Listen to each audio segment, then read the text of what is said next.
Wassalamu ala rasulillah wa ala alihi wa sahbihi wa man wala. Welcome back to the second class of today. And we're going to start from Ar-Ruku'. So who can read for us? Someone from the sisters.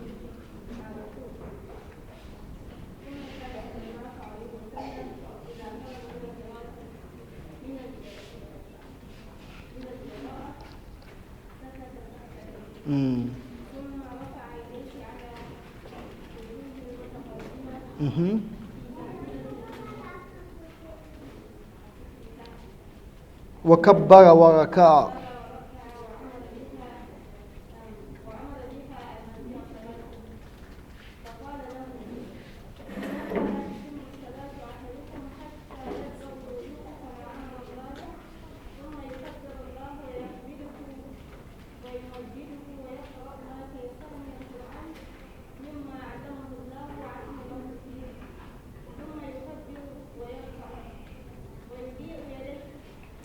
ويضع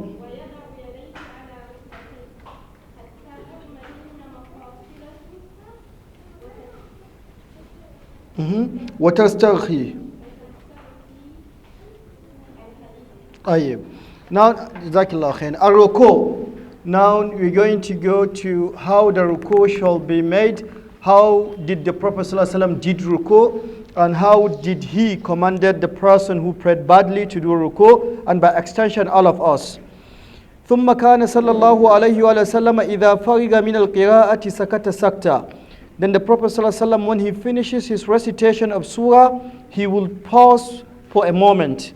So when he finished recitation, for instance, he recited قل هو الله أحد وَلَمْ يَكُنْ لَهُ كُفُوًا أَحَدٌ. He will not just go for ruku, Allahu Akbar. He will pause for a moment after recitation. So it's part of the sunnah that when you finish reciting the surah, you pause for a moment before you go ruku. ثُمَّ يَرْفَعُ يَدَيْهِ. After pausing for a moment, then he will raise his hands. عَلَى الْوُجُوهِ الْمُتَقَدِّمَةِ. Like the way we mentioned at the beginning of the book. We did it last year. I will repeat it. في تكبيرة الافتتاح. On the first takbir, the takbir of opening, the way he raises his hand, he will repeat it. وَكَبَّرَ. Then he will say Allahu Akbar. وَرَكَعَ. Then he will go for ruku. Who can remind us how to raise your hands when saying takbir in the opening prayer? We did it last year. Who can? Okay, go ahead. Yeah. Come here and demonstrate. Yeah. Let's see. First them. Yeah. Yeah. Yeah. Either like this. That's near your. Near is not the right vocabulary. By your ear or by. That's the first thing. This way, right? Allahu Akbar. Or the second option. The first option is by your ear. You say it should be by your ear. Allahu Akbar. Or the second one. By what? By your shoulders. By your shoulders. Yeah. Allahu Akbar. Yeah. These are the two forms. And also there is another thing about saying takbir. How do you say takbir? Now we have two forms of raising hands. Either by your ears or by your shoulder. You say Allahu Akbar or Allahu Akbar by your shoulder. There are three forms in terms of saying it together with takbir. Are you going to say Allahu Akbar, or what are the two other forms? This is the first form. We have three forms of saying it. You can say Allahu Akbar, then you go for ruku. You can also say Allahu Akbar, you go for ruku. There are other two forms you can say.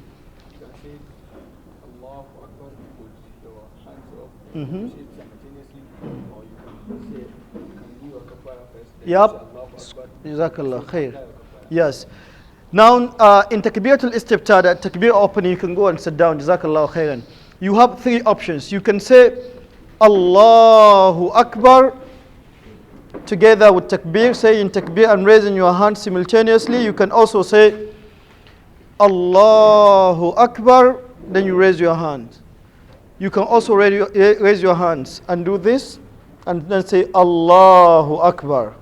So you can do one of the three options, and it is now more than three. It's now five. You can do while raising your hands by your ear or raising your hands by your shoulder. So it should be Allahu Akbar or Allahu Akbar or Allahu Akbar. Also on your shoulder, also the same thing. You can say Allahu Akbar, or you can say Allahu Akbar, then you raise your hands. Or you can raise your hands first by your shoulder and say Allahu Akbar. So you can do, that's six, not five. Jazakallahu khairan. So he said, after the Prophet ﷺ finished recitation, he will pause for a moment, then he will raise his hands the way we mentioned in Takbiratul Ihram. So after وَلَمْ يَكُنْ لَهُ كُفُوًا أَحَدٌ, then he will say Allahu Akbar, he will go to ruku. Or he will say Allahu Akbar, then he will go to ruku. So here we have two options. And going to ruku, you cannot go to ruku first and say Allahu Akbar, or say Allahu Akbar and go to ruku. In going to ruku, the options are only to raise your hands by your ear, or to raise your hand by your ears, or to raise your hand by your shoulders, and that's it. And he continued to say that وَأَمَرَ بِذَلِكَ وَأَمَرَ بِهِمَا الْمُسِيءَ صَلَاتَهُ, and he also commanded the person who prayed badly, he commanded him to do so. فَقَالَ لَهُ, he said to him, إِنَّهَا لَا تَتِمُّ صَلَاتُ أَحَدِكُمْ, the prayer of one of you will not be complete حَتَّى يَسْبِغَ الْوُضُوء, until he perfects his wudu, كَمَا أَمَرَهُ اللَّهُ, as Allah ordered him. ثُمَّ يُكَبِّرُ اللَّهَ, then he will say the takbir, that's Allahu Akbar, takbiratul ihram. وَيَحْمَدُهُ وَيُمَجِّدُهُ, then he will praise him and glorify him, meaning that he will recite Fatiha. وَيَقْرَأُ مَا تَيَسَّرَ مِنَ الْقُرْآنِ, and he will recite what he memorized from Quran after Fatiha. مِمَّا أَلَّمَهُ اللَّهُ, he will recite from Quran that which Allah taught him. وَأَذِنَ لَهُ فِيهِ, and that which Allah permitted him to read, so any part of the Quran after Fatiha. ثُمَّ يُكَبِّرُ, then he will say takbir. ثُمَّ يَرْكَعُ, then he will go to ruku after saying takbir. وَيَضَعُ يَدَيْهِ عَلَى رُكُبَتَيْهِ, he will place his hands on his knees. So he will place his hands on his knees حَتَّى تَطْمَئِنَّ مَفَاصِلُهُ وَتَسْتَرْخِي, until his joints are at ease and he relax. So if he's going to ruku, he will put his hands on his knees, and he will make sure that he is at ease, he's relaxed before raising up. So his hand has to be on his knees, and he has to be at ease. Yes, mashallah, nice picture. Now the palms, yeah, but the back has to be more straight, right? Can you straighten it from the edit as straight? So it needs to be straight. You just find a better one. So the next thing. So how many points have we got so far from ruku? Firstly, before going to ruku, after finishing recitation, you have to pause. You cannot go straight away from recitation to takbir. وَلَمْ يَكُنْ لَهُ كُفُوًا أَحَدٌ Allahu Akbar. No, you have to pause a bit. The Prophet ﷺ has two pausing. He paused twice in Salah. First is after Takbiratul Ihram, Allahu Akbar, he will pause and say the Dua al-Istiftah quietly. The second one is after finishing, is three times. The second is after finishing Fatiha, he will pause a bit. And the third one is after finishing Surah, before going to Ruku. Okay. Sifatu Ruku. Sifatu Ruku. Who will read? Sifatu Ruku. Someone from the next table? Can we find someone from the next table? This is the next table. Yeah. You. Can you give them the mic? Okay. So if you want to read, you can read here. Okay.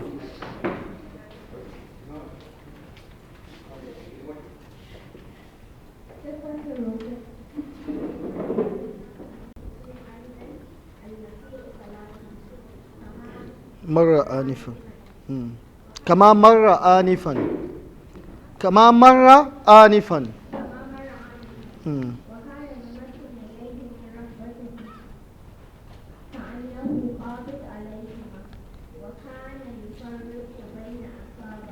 أصابعه. طيب, stop there. Jazakallah khairan. To describe how the ruku shall be done. He said, وَكَانَ صَلَّى اللَّهُ عَلَيْهِ وَسَلَّمَ يَدَعُ كَفَّيْهِ عَلَى رُكُبَتَيْهِ. The Prophet ﷺ would place his palms on his knees. So he would place it there. وَكَانَ يَأْمُرُهُمْ بِذَلِكَ. And he also commanded his companions to do that. وَأَمَرَ بِهِ أَيْضًا الْمُسِيءَ صَلَاتَهُ. He also commanded the person who prayed badly to do that, to place his palms on his knees. كَمَا مَرَ آنِفًا, as is aforementioned, is mentioned before. وَكَانَ يُمَكِّنُ يَدَيْهِ مِنْ رُكْبَتَيْهِ. He will place his hand firmly on his nails, so he will hold it. But what of the fingers? كَأَنَّهُ قَابِضٌ عَلَيْهِمَا. Like he is grasping them, like he's holding firmly, like he's يَقْبِضُ عَلَيْهِمَا, right? Sorry? Okay. وَكَانَ يُفَرِّجُ بَيْنَ أَصَابِعِهِ. And he will space out his fingers.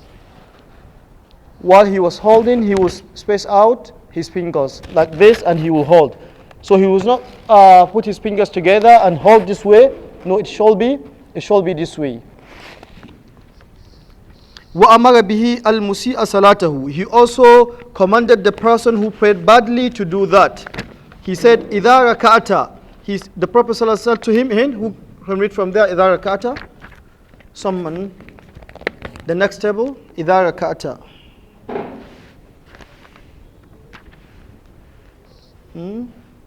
إِذَا رَكَعْتَ. From the next table, oh yeah.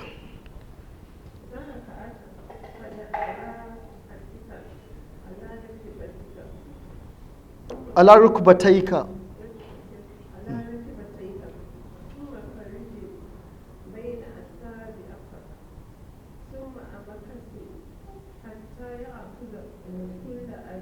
عضو ما أخذه. عضو ما أخذه. Good. Okay, let's take it bit by bit. Then the Prophet ﷺ said to the one who prayed badly, إِذَا رَكَعْتَ فَضَعَ حَتَيْكَ عَلَى رُكُبَتَيْكَ. When you go to ruku, put your palms on your knee. ثُمَّ فَرِّجْ بَيْنَ أَصَابِعَكَ. Then space out your fingers. We mentioned that. ثُمَّ انْكُثْ حَتَّى يَأْخُذَ كُلَّ عُضْوٍ مَا أَخَذَهُ. Then remain like that until every limb takes its proper position. You stay at ease until every limb of you takes its proper position, meaning that don't be pecking like a cock. Just go down and stand up. When you go to ruku, you have to stay at ease to make sure that each limb takes its proper position from you. وَكَانَ يُجَافِي. Someone else?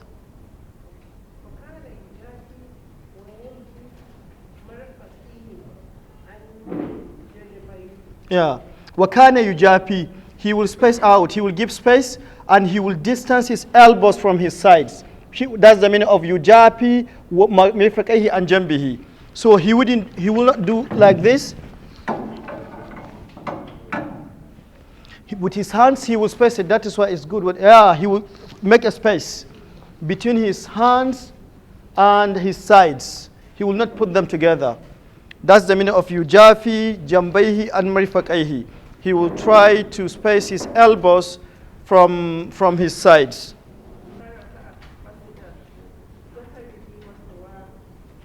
Yeah.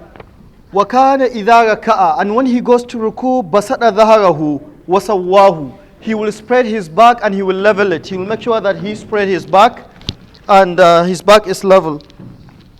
He will level it. This is a better picture, yeah. He will level it. حَتَّى لَوْ صُبَّ عَلَيْهِ الْمَاءُ لَاسْتَقَرَّ.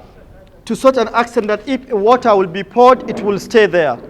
If you pour water here, it will stay because it's level. He will make it level. He will his back, he will make it straight and also make it level, that even if a water is poured on it, it will stay, it won't go back. Or ruku is one of the most difficult things to do in salah. You just try and you practice. Bismillah. You practice at home, you practice before the mirror, you practice before your brother, before your sister, before your partner, until you do it. You put your palms, you spread them, and you hold your knee, and you space out. You don't allow your elbows to touch your sides. You space out, and you straight your back. Is it straight? I'm not sure. Can you see it from there? Bit up or bit down? No. Yeah, okay. The side view is it. That's the side view. Who can volunteer to come and do it? Among the brothers, of course. Who can volunteer? Yes, Najib, come.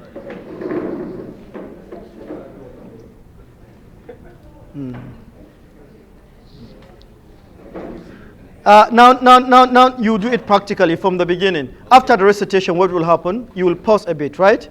And then raise your hands. Where is that? Is that shoulder or is that? Yeah, okay. Go ahead. MashaAllah. A bit okay, inshallah. A bit okay, inshallah. No. If you pour water, it will stay. Look at it here. MashaAllah, inshallah, good, yeah. Any other person, can you volunteer? Yeah.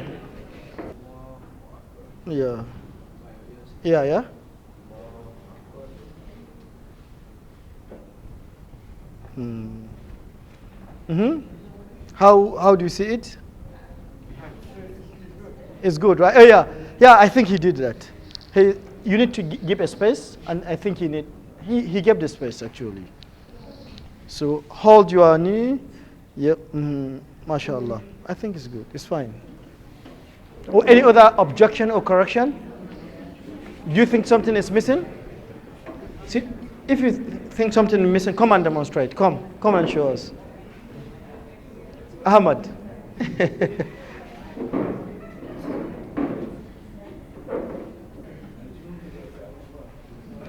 After you, Hamza will come around and do it, inshallah. Then raise your hands. You know, why am I emphasizing on raising hands? Because some people do it anyhow. Allahu Akbar. It is neither to the ears or to the shoulder. So it has to be one of the two. Oh, he's given. Edit the picture. You shall edit it to make it. It's live. That's right. Okay, it's live. You can edit it to make it. Okay. So how do you do with your hands? No, your hands when you go to ruku, on your knees, your hands on your knees, you spread them. Okay. Jazakallah khairan. You know, you can have your seat. You know, your fingers has three positions in salah. There's a time you need to put your fingers together. There's time you need to spread them, and that's time you need to leave them in between spreading and putting them together. Can anyone tell me when to do? Now it's clear now. It is in ruku that you need to spread them. Sometimes our fingers has three positions in salah. Sometimes we need to put them together like this. This is how we are commanded to do. Sometimes we need to space out, and sometimes we need to just leave them in between, spacing out and putting them together. Who can tell me the two positions? In sujood? Oh, we are going to come and study that. In sujood, you need to put them together. You can't leave them anyhow. You can't space out. You need to put them together in sujood. And when the third position, when you need to, in takbir, yeah, when you say in takbir, you don't space out and you don't put them together. You just leave them naturally the way they are. Allahu Akbar.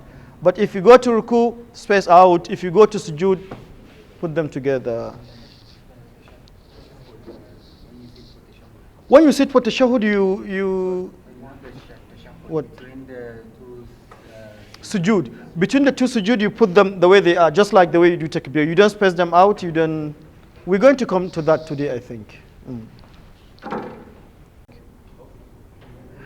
Wakana, yes. Wamdud dhaharaka. Where are we going to? Waqala lil musii salatahu. Is that where?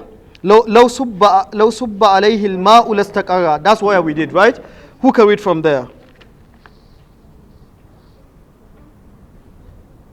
Who can read from there? Someone.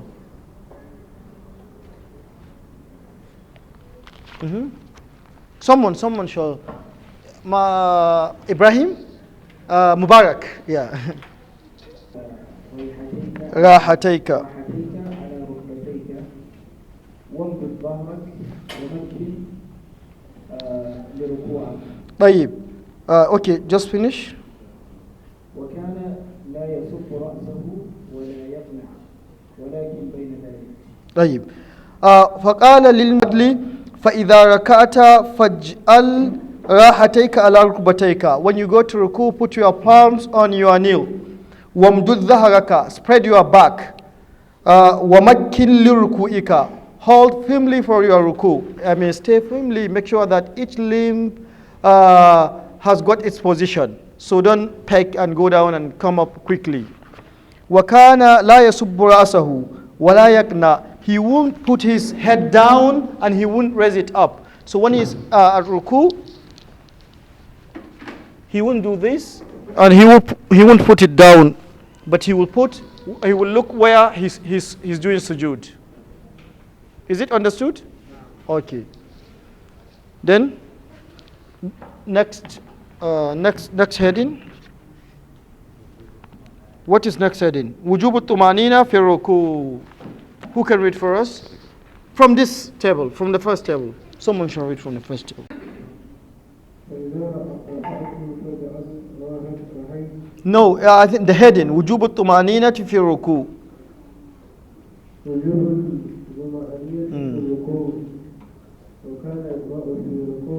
يطمئن في ركوعه. وكان يطمئن في ركوعه وأعمل بهم مسير الصلاة كما سلف أول الفصل السابق. وكان يقول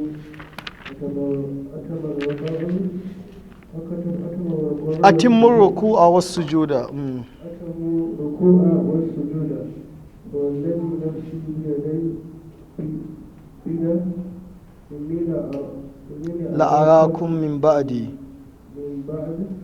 من بعد زهري. ما رفعتم وما سجدتم. طيب وجوب الطمأنينة في الركوع, the obligation of being at ease when you go to ruku. You have to wait for a moment. You just don't go down and raise up. There must be tumanina. You have to be at ease. You have to rest. You have to know that you're doing an action, that you have to stay there for some seconds at least before you raise off. وَكَانَ يَطْمَئِنُّ فِي رُكُوئِهِ, the Prophet ﷺ will be at ease in his ruku. And he will be at ease in his ruku.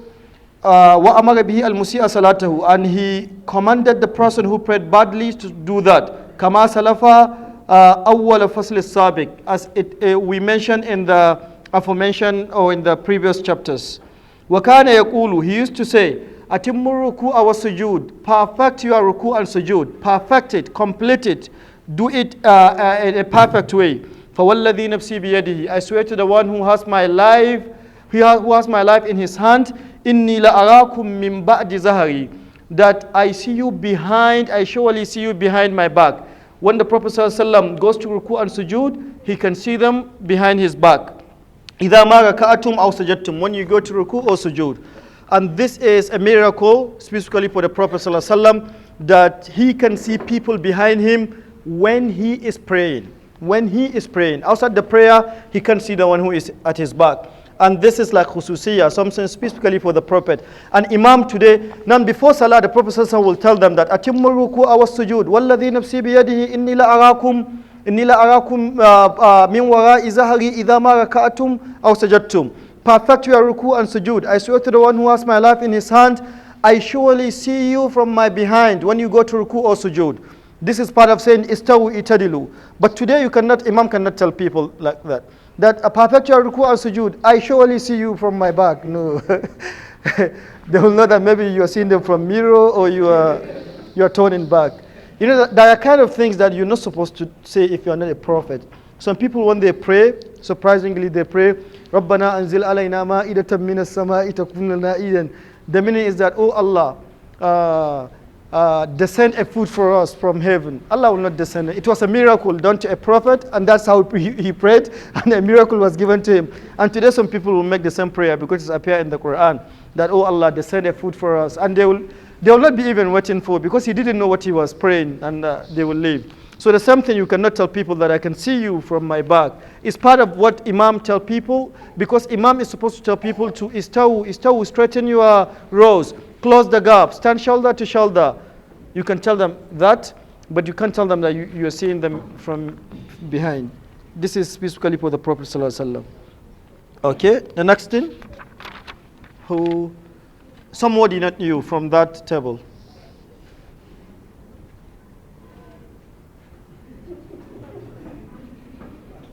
Now? Okay, the other table. No problem. Give it to Hamza.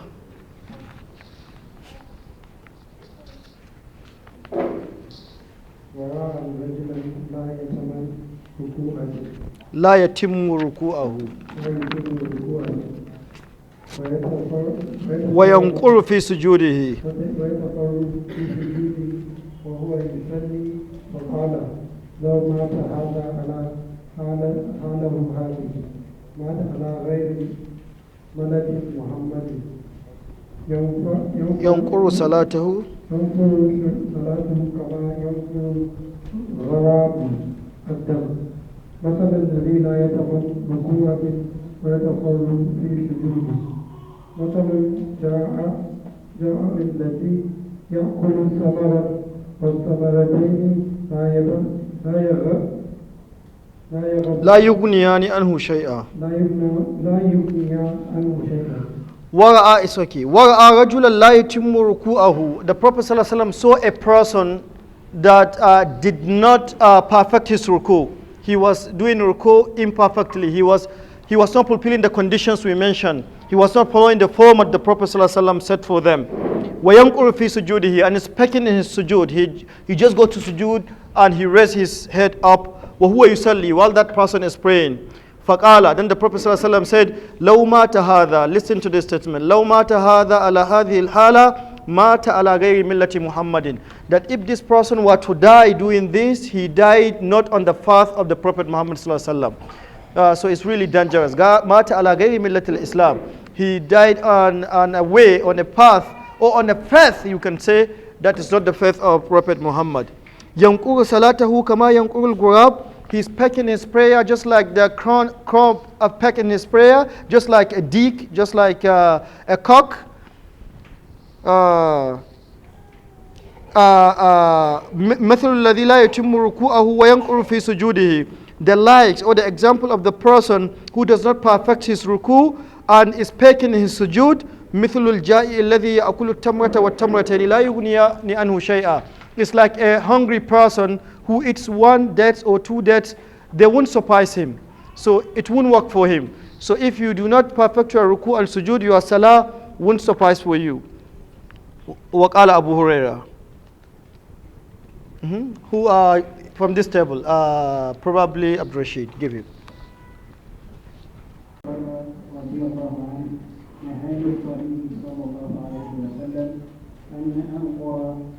في صلاة نظر فيه وأن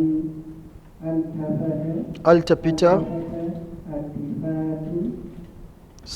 ثعلب وأن أعقي كإيقاء القرد أقعي كإيقاء القرد. Yes, an aqaiya. Yeah, an aqaiya is the best. The way you read it. Al-qird. وكان يقول ناسي سرقة. قالوا يا رسول الله وكيف يسرق من صلاته؟ قال لا يتم ركوعه وسجوده. طيب وسجودها.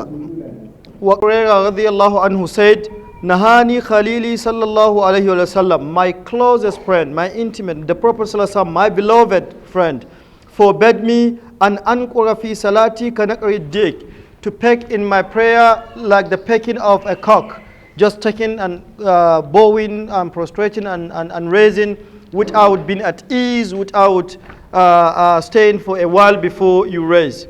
وَأَنْ أَلْتَفِتَ كَالْتِفَاتِ الثَّعْلَبِ, also to look around like a fox, to just be turning around. Yesterday we talked about turning around and looking around like a fox.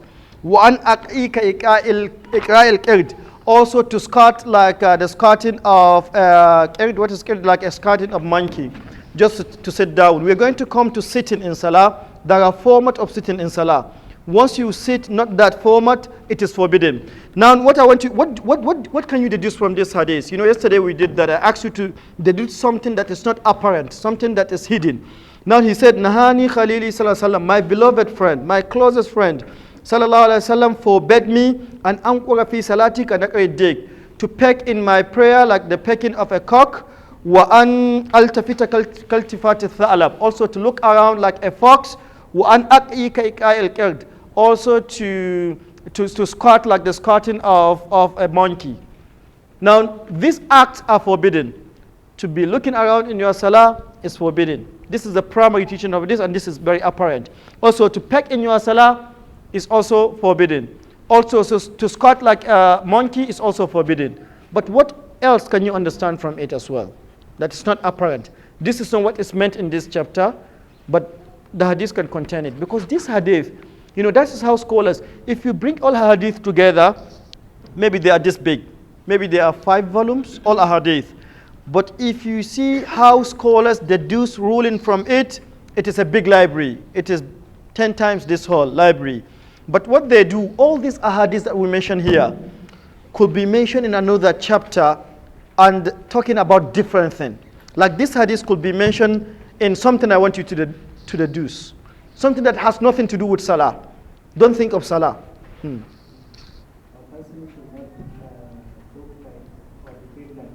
Yeah, the person shouldn't behave like an animal. I was forbidden, my closest friend forbid me, and what is it? Ankura fi salati kanakrid dig, to like peck like a cock, or to squat like a monkey, or to look around like a fox. So like behaving like animals is forbidden in Islam. So don't imitate an animal when an animal is doing something, you imitate him. So this hadith could be mentioned in how a Muslim shall behave. It's not talking about salah.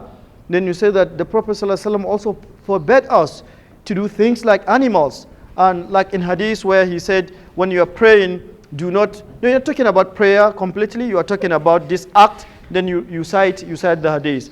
And that's how scholars are. They use one hadith in 3 rulings, in 10 rulings, sometimes in more than that.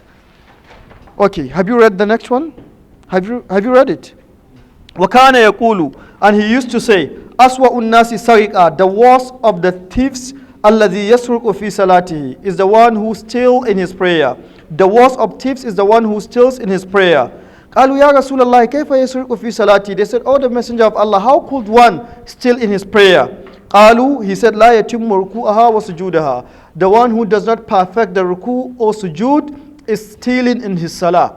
So when you are not perfecting ruku or sujood, then you are stealing in your salah. So we have to make sure we are at ease, we relax when we are praying, and we make sure that when we go to ruku, we relax in ruku before we raise up. When we raise up, we relax before we go to sujood.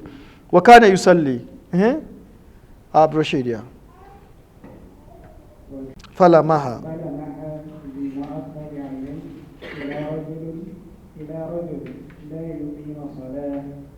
صُلْبَهُ.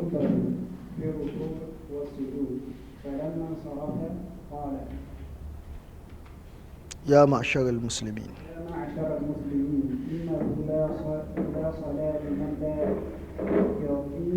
يقيم صلبه.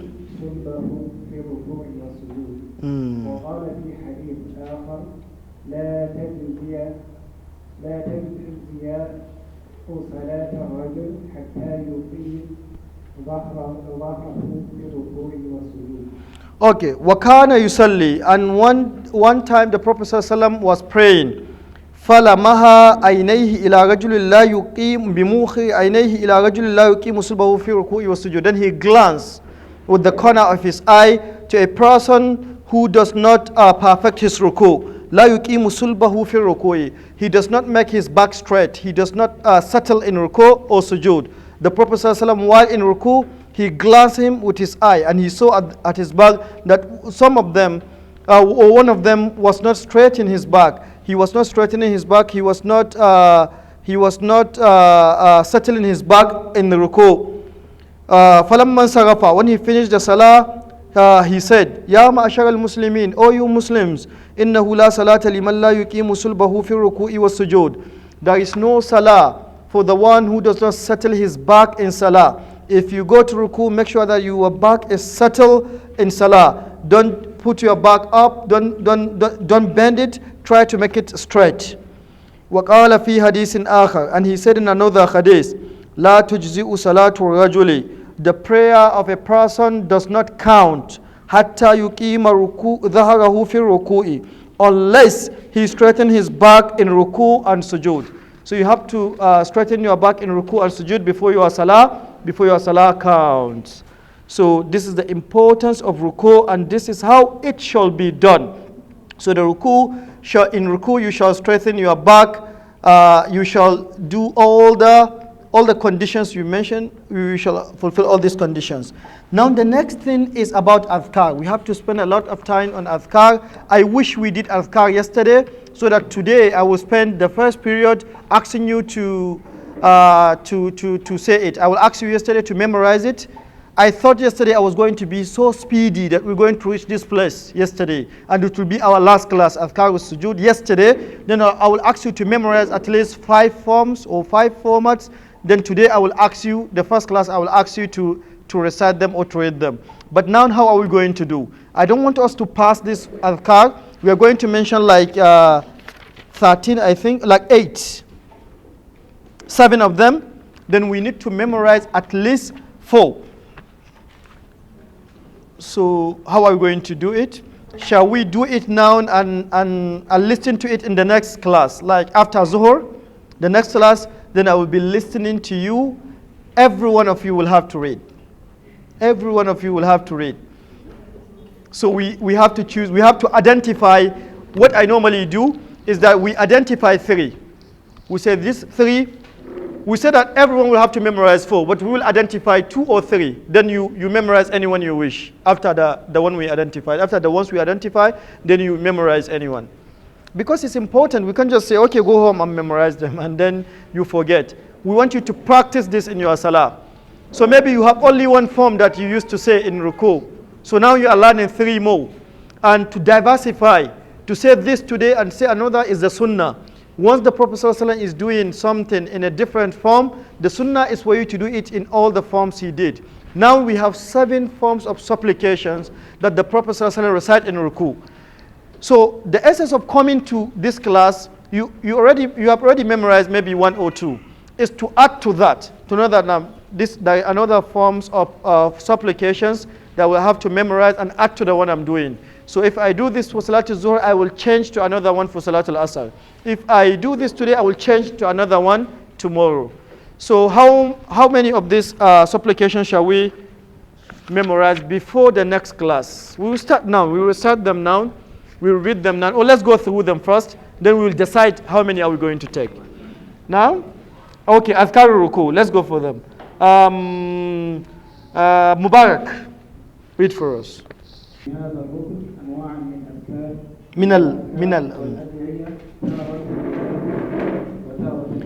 Okay, wait. Azkar Ruku, the supplications of Ruku. كان يقول في هذا الركن أنواع من الأذكار والأدعية. In this rukun, in this pillar of Salah, he would say a variety of supplications and adhkar and prayers. Supplications and prayers, a variety of them. Taratan hadha, sometimes he would say this. Wa taratan hadha, and the other time he would say a different form. Now this is what I was emphasizing. That because the Prophet is doing variety of formats, different formats, we also have to do that. That's the sunnah. So sometimes you recite this and another time you recite this. So one wouldn't suffice. You have to do at least 2 or 3 of them. So how many of them are we going to memorize? Read the first one. Yeah, this is the easiest. I think everyone has memorized this. So not this actually. Oh, it will be part of Thalatha Marat.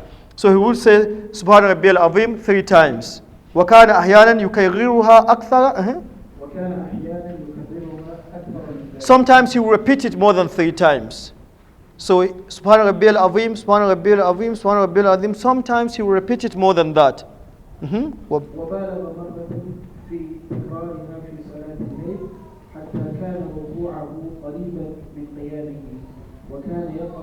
وكان يقرأ فيه 3 سور من الطوال البقرة والنساء وآل عمران يتخللها دعاء واستغفار كما سبق في صلاته. وبالغ مرة في تكرارها, and sometimes he will do it as exceedingly long. He will lengthen the way he do it, not 3 times, not any time near 3 times. حتى كان ركوعه قريبا من قيامه, to the extent that even his ruku was near almost in length to his standing.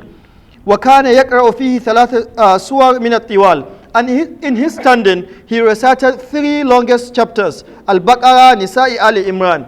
In the standing he will recite Surah Al-Baqarah, Surah Al-Nisa, Surah Ali Imran, and when he goes to ruku, he will make his ruku near his standing, almost similar to his standing in length, and he will keep on repeating it. So it's not 3 times, maybe it's not 30 times, it's not 50 times. Because even Surah Al-Baqarah is 200 and something verses, Surah Ali Imran is 200 verses, Surah Al-Nisa'i is almost over 200, a bit over 200 verses. So what he does is that he will make his ruku almost similar in length to his standing. And he will keep on repeating Subhana Rabbiyal Azim, Subhana Rabbiyal Azim, Subhana Rabbiyal Azim. So it's more than 3 times. So this is one of the 4 we are going to. Are we to memorize 4 or 3? Okay, 3. Okay, 4. Okay. Then 3 obligatory, compulsory 3. Then you can add anyone, right? The Prophet ﷺ said, "Siru bi sayri du'afaikum." If you are in a journey and you have a weak person like Hamza, you go by him. He said 3. Because some sisters are saying 4, you said 3. So it was weak. Sorry, it's just a joke. And the second one? This is also, if you say this is the second one, I believe everyone memorizes. Subhana Rabbiyal Azim wa bihamdihi. So sometimes Subhana Rabbiyal Azim and sometimes Subhana Rabbiyal Azim wa bihamdihi. Just to add wa bihamdihi. Thalathan.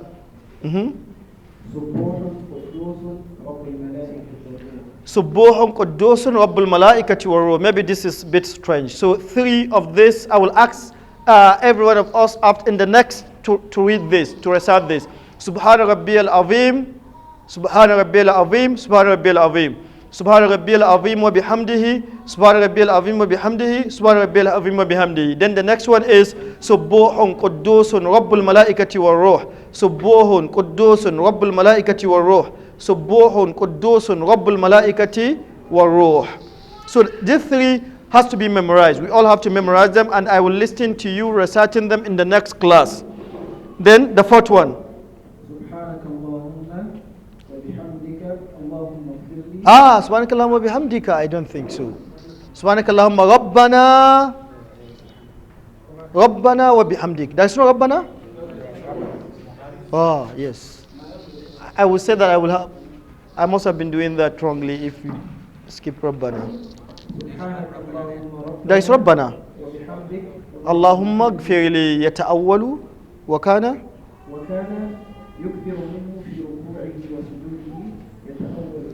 Now the beauty of memorizing this, number 4, is that when we come to sujood, I will also ask you to memorize, and this is part of the supplication he said in the ruku, in sujood as well. Subhanaka Allahumma Rabbana wa bihamdika Allahumma gfirli. Wa kana yukthiru minhu fi ruku'i wa sujudi. He said much of this in his ruku and sujood. Yata'awwal al-Quran. He is interpreting Quran. What is the meaning of his interpreting Quran? In Surah Al-Masad, Allah said, إِذَا جَاءَ نَصْرُ اللَّهِ وَالْفَتَحُ وَرَأَيْتَ النَّاسَ يَدْخُلُونَ فِي دِينِ اللَّهِ أَفْوَاجًا فَسَبِّحْ بِحَمْدِ رَبِّكَ وَاسْتَغْفِرْهُ. Then he will say, Subhanaka Allahumma Rabbana wa bihamdika Allahumma gfirli. That's the meaning of Sabbih bihamdi rabbika wastaghfirhu. He said, Yata'awwal al-Quran. He is interpreting Quran. Allah asked him to say, فَسَبِّحْ بِحَمْدِ رَبِّكَ. Allah is commanding him. فَسَبِّحْ بِحَمْدِ رَبِّكَ وَاسْتَغْفِرْهُ. Glorify your Lord and seek for his forgiveness. Then he will say, Subhanaka Allahumma Rabbana wa bihamdika. Glory and praises be to you, O my Lord. Allahumma gfirli. Oh Allah, forgive my sins. So he's interpreting Quran. Because Allah asked him to do that, now he's doing that. That's the meaning of yata'awwal al-Quran. That he's interpreting Surah Al-Masad. فَسَبِّحْ بِحَمْدِ رَبِّكَ وَاسْتَغْفِرْهُ. So he do this much in his ruku and sujood. So this supplication is for ruku and sujood. Subhanaka Allahumma Rabbana wa bihamdika Allahumma gfirli. Subhanaka Allahumma Rabbana wa bihamdika Allahumma gfirli. So I advise the one who is memorizing the fourth one to memorize this. Then the fifth one. اللهم لك ركعت وبك آمنت ولك أسلمت أنت ربي خشع لك سمعي وبصري ومخي وعظمي وفي رواية وعظامي وعصبي وما استقلت به قدمي لله رب العالمين. This is a bit long, right? But we'll repeat it. And I want one of you to recite it. Inshallah, I know one or two of you can do it after in the next class. Allahumma laka raka'tu wa bika amantu wa laka aslamtu anta rabbi khashi'a laka sam'i wa basari wa mukhi wa avami wa fi riwayatin wa asabi. But you don't say wa fi riwayatin when you are praying. You said khashi'a laka sam'i wa basari wa mukhi wa avami wa asabi wa mastaqalat bihi qadami lillahi rabbil alameen. So I will repeat this and I will ask you, I will repeat it 3 times, then I will ask you to say after me so that you know how to pronounce it. So just now listen. Allahumma laka raka'atu wa bika amantu wa laka aslamtu anta rabbi khashi'a laka sam'i wa basari wa mukhi wa avami wa asabi wa mastaqallat bihi qadami lillahi rabbil alameen. I will repeat. Allahumma laka raka'atu wa bika amantu wa laka aslamtu أنت ربي خشع لك سمعي وبصري ومخي وعظمي وعصبي وما استقلت به قدمي لله رب العالمين. I will repeat. اللهم لك ركعت وبك آمنت ولك أسلمت أنت ربي خشع لك سمعي وبصري ومخي وعظمي وعصبي وما استقلت به قدمي لله رب العالمين. So now you repeat after me. اللهم لك ركعت وبك آمنت ولك أسلمت أنت ربي خشع لك سمعي وبصري ومخي وعظمي وعصبي وما استقلت به قدمي لله رب العالمين. Okay, repeat after me. اللهم لك ركعت وبك آمنت ولك أسلمت أنت ربي خشع لك سمعي وبصري ومخي وعظمي وعصبي وما استقلت به قدمي لله رب العالمين.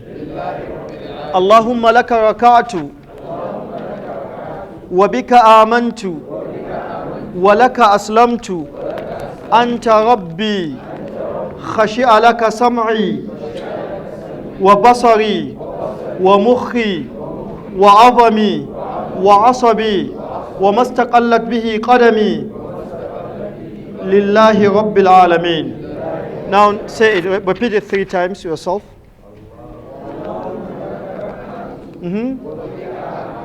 ولك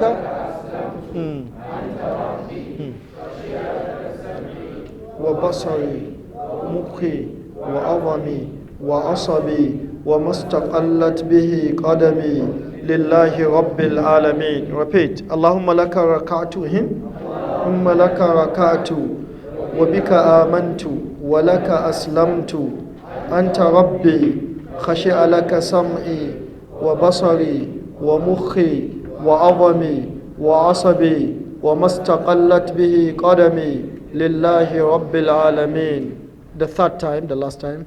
اللهم لك ركعت وبك آمنت ولك أسلمت أنت ربي خشع لك سمعي وبصري ومخي وعظمي وعصبي وما استقلت به قدمي لله رب العالمين. So I hope some of you will inshallah memorize it.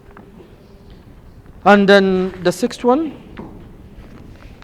اللهم لك ركعت وبك آمنت ولك أسلمت وعليك توكلت أنت ربي خشع سمعي وبصري ودمي ولحمي وعظمي وعصبي لله رب العالمين. نعم. اللهم لك ركعت وبك آمنت ولك أسلمت وعليك توكلت أنت ربي خشع سمعي وبصري ودمي ولحمي وعظمي وعصبي لله رب العالمين.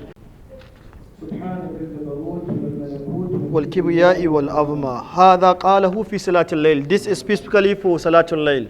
In the night prayer, Subhana dhil jabaruti wal malakuti wal kibriyai wal azma. This is also simple. Subhana dhil jabaruti wal malakuti wal kibriyai wal azma. Because this is specifically for Salatul Layl, let's repeat it. Subhana dhil jabaruti wal malakuti wal kibriyai wal azma. Subhana dhil jabaruti wal malakuti wal kibriyai wal azma. Subhana dhul jabaruti. Subhana dhu or thee? It shall be Subhana thee. Subhana thee. Subhana thee or dhu. Subhana dhil jabaruti wal malakuti wal kibriyai wal azama. So we have to memorize. So you can start memorizing 4. But the first 3, you know, Subhana Rabbil Azim, Subhana Rabbil Azim, Subhana Rabbil Azim. Then Subhana Rabbil Azim wa bihamdihi, Subhana Rabbil Azim wa bihamdihi, Subhana Rabbil Azim wa bihamdihi. Then Subuhun Quddusun Rabbul Malaikati wa Ruh. If you wish, you add that Subhanakallahumma Rabbana wa bihamdika Allahumma aghfirli. Then Allahumma laka raka'atu وبك آمنت ولك أسلمت وأنت ربي خشع لك سمعي وبصري ومخي وعظمي وعصبي وما استقلت به قدمي لله رب العالمين. Then the last one, the sixth one is like similar, just changing of words. Then the last one of Salatul Layl, Subhana dhul jabaruti wal malakuti wal kibriyai wal azama. So the first 3, then you choose any one. Is it time for Q&A or not yet? This other versions of Abdullah of Ruku, do we have to repeat them also in the Ruku or just recite them once? What do you mean by recite them? Oh, yeah. You repeat them 3 times or more. You repeat them 3 times or more. There's an important question I thought you were asking. Who can ask that question? If no one asks it, then I will speak about it. That was what I thought you were asking. Now the question is that can we combine more than one? Like when you go to ruku, you say Subhana Rabbil Azim wa bihamdihi, Subhana Rabbil Azim wa bihamdihi, Subhana Rabbil Azim wa bihamdihi, Subhana dhil jabaruti wal malakuti wal kibriyai wal azma, or Subhanakallahumma Rabbana wa bihamdika Allahumma aghfirli. Scholars said you have to say one, but Imam Nawawi said that sometime from the way the Prophet ﷺ lengthened his ruku, it might be that he recited more than one. So anyway, there is no harm in reciting more than one, but reciting one on each unit of prayer at least is better. So when you go to the first ruku, you recite Subhana Rabbil Azim. The second one, you say Subhana Rabbil Azim, or Subhana dhil jabaruti wal malakut, or Subhanakallahumma Rabbana wa bihamdika, or Allahumma laka raka'atu wa bika amantu wa laka aslamtu. You need not joining more than one in one ruku is better. But Imam Nawawi said it's permissible if you do it. He said from the way the Prophet lengthened his ruku, we could say, we can understand. We may deduce from that. So it's not sure, but he said there is no harm in doing that. Wallahu a'lam.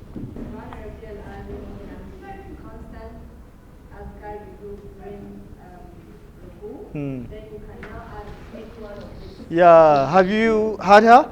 What did you say again? Subhana Rabbil Azim Wabi?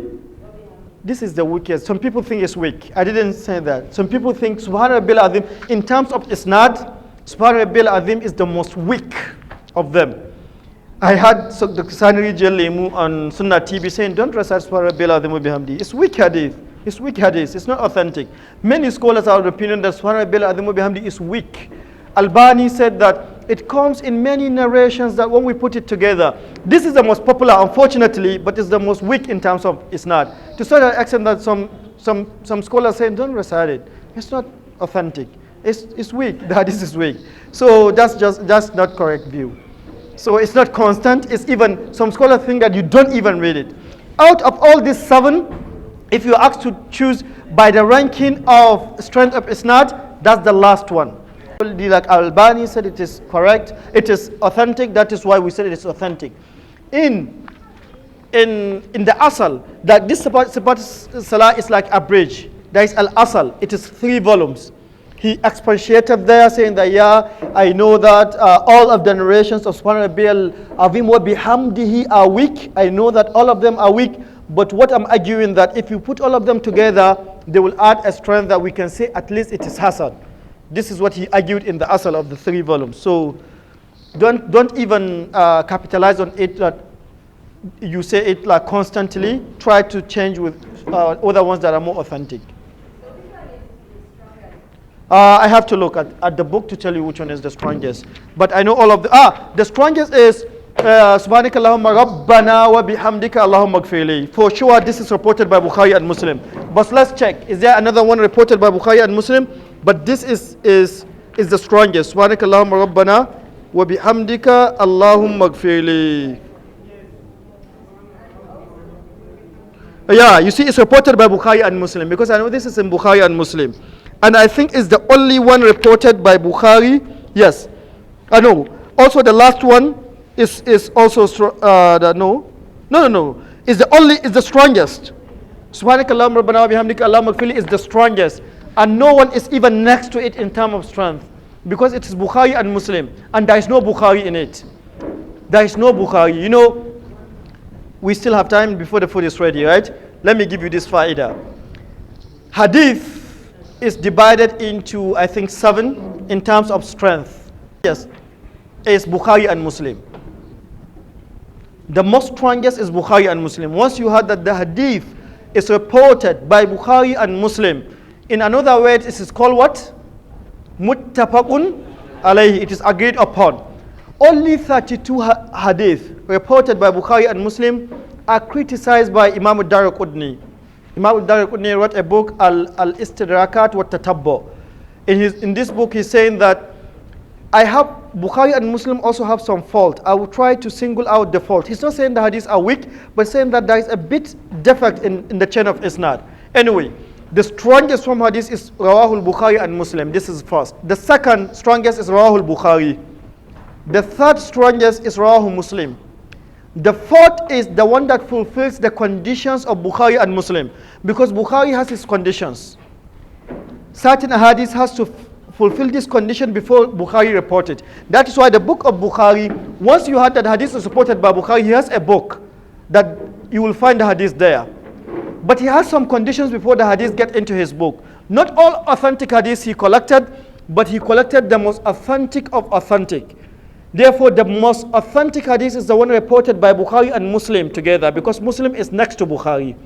Then the second in strength is the one reported by Bukhari. The third is the one reported by Muslim. The fourth is the one that fulfills the condition of Bukhari and Muslim, but it's not reported by Bukhari and Muslim. 13 conditions, 7 conditions, that before I report any hadith, that any hadith has to fulfill these conditions. And Muslim said also, I also have 6 conditions, that each hadith has to fulfill these 6 conditions before I reported it. Now, both of them reported hadith, it fulfilled all the 13 conditions. Now, when you go to the next one, reported by Bukhari, reported by Muslim, then the fourth one, hadith, we found that it fulfilled all these conditions, but they didn't report it. Maybe they said we have enough, so we don't need it. Yeah, this has fulfilled the conditions, but we have enough, we don't need it. So it's the next. Then the fourth. The fifth is the one that fulfills the conditions of Bukhari alone, but it's not reported by Bukhari. That's the fifth. The sixth is the one that fulfills the condition of Muslim, but it's not reported by Muslim. Then the seventh is the one that fulfills the condition of the authentic hadith. It didn't fulfill the condition, because Bukhari and Muslim, they have conditions above the authentic. They don't just take any authentic hadith.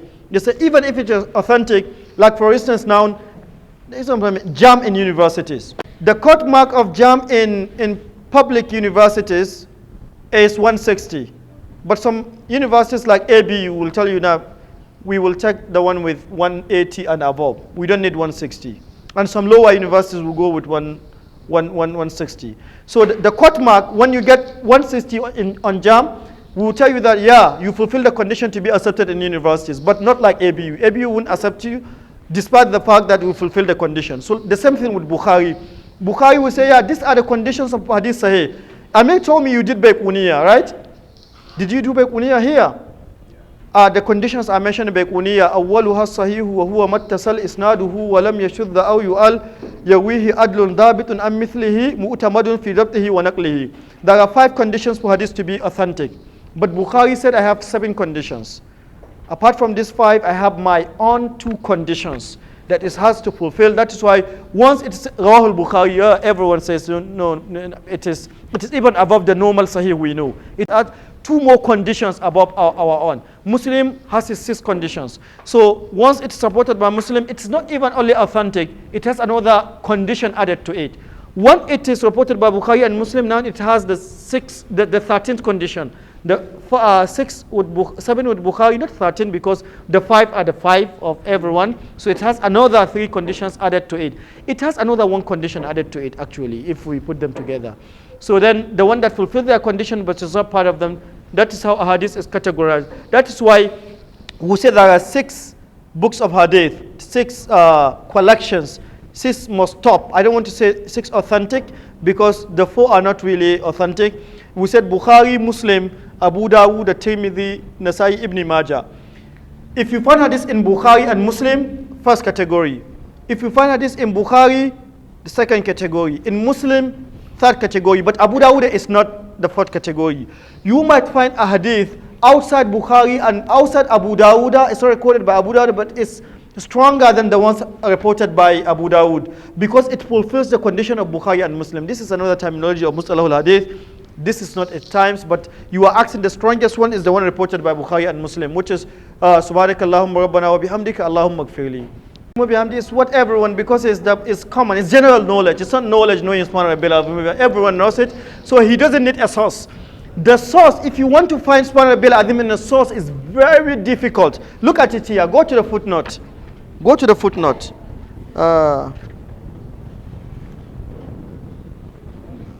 Go to the footnote. The footnote is which page? Is page 119, right? No. 115. Subhana Rabbiyal Azim wa bihamdihi. Go to number 3. Go to footnote. Rawahu Abu Dawud wa Daraqutni wa Ahmad wa Tabrani wal Bayhaqi. All the chains are weak, but if you put them together, what Albani is arguing, if you put the one reported by Abu Dawud plus the one reported by Daraqutni, one reported by Ahmad, Tabrani and Bayhaqi, all together it will give you strength. Now it's easier. Someone will tell you Subhana Rabbil Azim wa bihamdihi, but maybe he has never seen Tabrani, he have never seen Bayhaqi, he have never seen all these books. Why will he write it in Nazari books? Because it's general knowledge. He doesn't need to write his source. So there is no source. It's general. Everyone will say yes. So we need to correct. And that is why these classes are formed. And if you go to, I know many learned people and students of knowledge will say Subhanakallahumma rabbana wa bihamdika Allahumma gfirli. I will say that more than I say Subhana Rabbil Azim wa bihamdi. I forgot what last maybe I said Subhana Rabbil Azim wa bihamdi. Why? Because I have a doubt in being it authentic, or at least there is doubt in being it authentic. Some scholars think, why not going for this Bukhari and Muslim, the most authentic? Subhanakallahum. That's why when he read Subhanakallahumma wa bihamdika, he skipped Rabbana. I was scared, so have I been reading it wrong? Because I always read it, Subhanakallahumma rabbana wa bihamdika Allahumma gfirli. And whenever I prayed near most of the scholars, I will hear them saying Subhanakallahumma rabbana wa bihamdika Allahumma gfirli, because they know it's the most authentic. Wallahu a'lam. Wa alaikum assalam.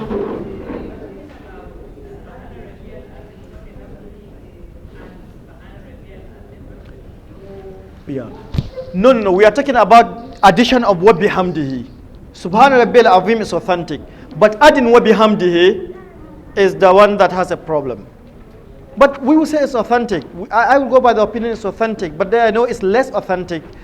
because there is dispute on the authenticity of it. Unlike Subhanakallahumma rabbana wa bihamdika, there is no dispute. So wa bihamdihi, adding the word wa bihamdihi is what is disputed. Yes, give her the mic, please. Should be the last question, maybe. Yeah. Mahlab Rashid, do you have a question? I don't know why I'm tired today. Moving. Is a poetry aspect of Salah. So does that mean that if one has to say Subhanallah and what we have does it invalidate the Salah? No, it's not. I will advise you even to say it. I will go, the opinion is authentic, but it's just less authentic. Why did I raise this issue? When we were reciting it, I didn't raise the issue, but when she asked which one is the most authentic, then I told her Subhanakallahumma rabbana wa bihamdik, and then she said, no, we shall say Subhana Rabbiyal Azim wa bihamdihi, then another one. Then I now saw the need to explain to her, even that's the most weak among them. It's the less authentic.